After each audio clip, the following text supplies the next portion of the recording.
So, my name is Davon Bland, Davey Abstract. I was bored and I decided that I would talk about some random topics. I'd send out a text to some people and I'd try to find some ideas to talk about, and here are some of those ideas. When my friend says anal sex, I don't have much experience with that. Friend David says the differences between TV and real life, might touch on that.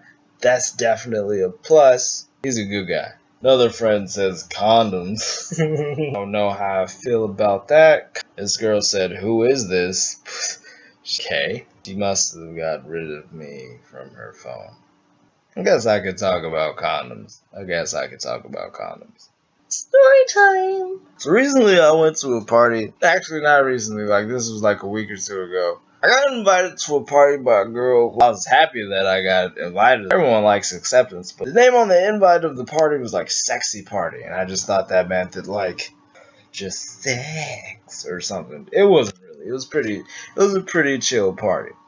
But I went there. I went with a couple friends. We're hanging out, and I noticed there were all these weird shaped balloons everywhere. Everyone's touching them. They're very lightweight balloons, so we're just bouncing them, and they're popping a lot, more than normal balloons usually pop. Every time a balloon would pop, someone would be like, "Oh, you're pregnant now." I didn't get that joke. It didn't make sense to me. It's not how babies work. It's goofy. At some point, a balloon popped near me.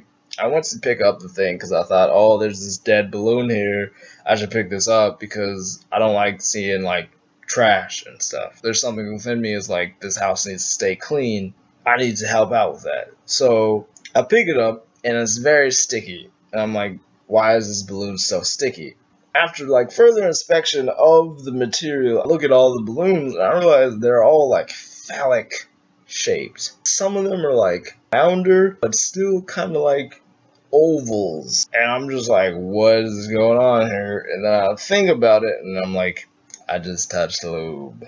These are condoms.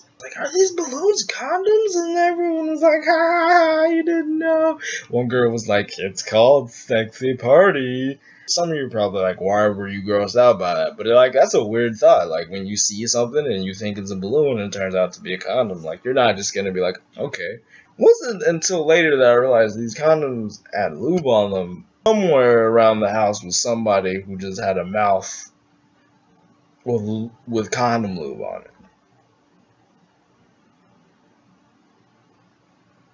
That's the end of that story. When I was a little kid, I used to love to watch cartoons. I still do in certain ways. I watched my little cousin twice a week, and during that time, I'd end up watching a lot of Nick Jr. with her.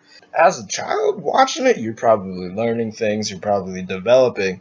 Dora's helping you out, but you watch this stuff as a grown-up, man, Dora starts to mess with you. She congratulates you on doing really simple things, and it makes you feel almost insignificant. You know the differences between triangles and circles.